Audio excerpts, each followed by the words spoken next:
All right, so let's get to your daily blend of news, weather, everything you need to know in just 5 minutes. Can we do it? Yeah, we can. We start with you, Brittany.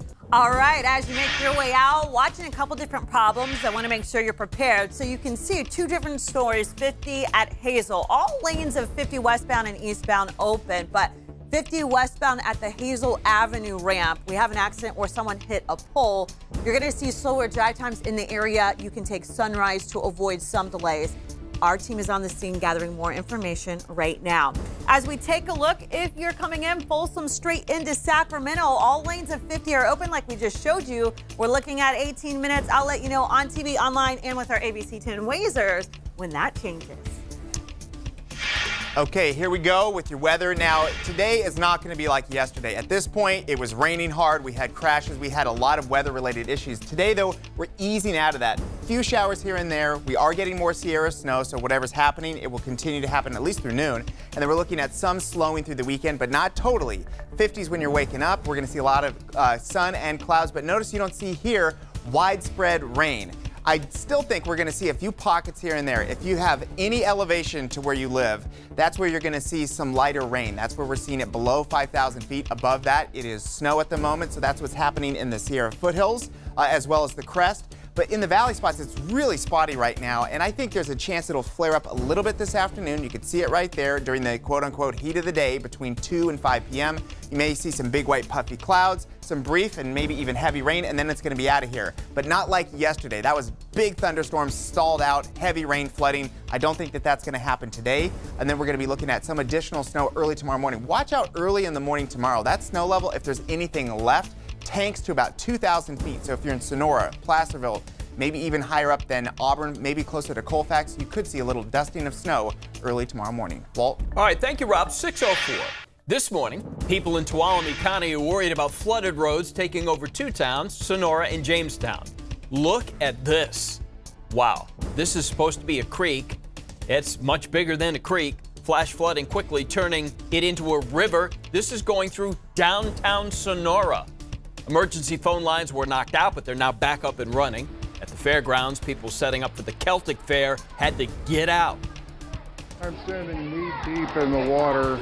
The tent is a total loss. It was a great deal all at once, and our environment just couldn't handle it. Yes, that's one way of saying it. The Sonora police chief says this kind of flooding is rare for their town and for Jamestown, something that hasn't happened in over 20 years. New this morning, at least one person is dead after a fire at an apartment complex in Sacramento happened early this morning near Altos and Eleanor Avenues. This morning, a lawmaker is pushing for a bill that would make California one of the strictest states on drunk driving laws. Liam's law would lower the blood alcohol level, the percentage for drivers from 0.08 to 0.05. Studies say the tougher rule would mean fewer deaths, but others say the lowered limit would punish moderate drinkers and tie up police resources unnecessarily. We want to know what you think. Is the push for a lower DUI limit necessary? Vote now. ABC10.com/vote. That said, ABC 10's Carlos Herrera is in Sacramento to tell us more about Liam's law. Carlos?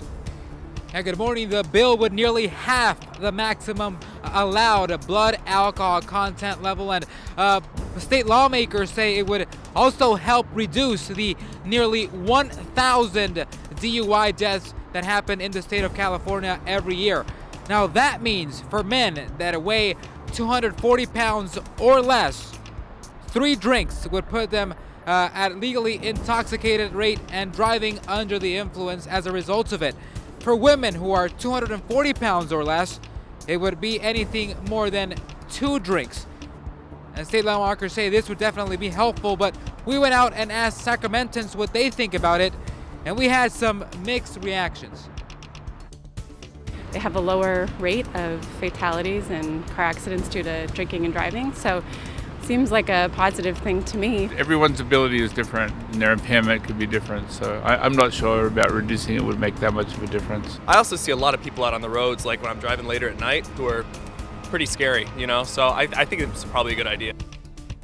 The National Transportation Safety Board says levels higher than 0.05 are viewed by traffic safety around the world as posing unacceptable risk for driving. Now, the bill is expected to face its first official debate later this month with the Assembly Public Safety committee. You can head to our website, abc10.com, for more information about this bill. For now, we're live in Sacramento. I'm Carlos Herrera, ABC 10 News. All right, Carlos, thank you. Read it for yourself. This morning, you can look over almost 700 pages and pictures of evidence police released in the Sepang Clark investigation. You can see what 2 Sacramento officers were thinking during the shooting that killed Clark. Text the word REPORT to 916-321-3310. We'll send you a link to the document. Rape in the military? The Air Force says it's deeply sorry for the alleged sexual assault of Arizona Senator Martha McSally when she was a fighter pilot. McSally testified she was silent about accusing her superior officer because she was horrified about how her assault reports were being handled. Wildfire Fallout. The U.S. judge overseeing PG&E's probation is scaling back his proposals to prevent the company's equipment from starting more fires. His new proposal would make the company follow all requirements in state law and use its updated wildfire prevention plan. That is your Daily Blend. If you have something you want to share with us, please use the hashtag MorningBlend10.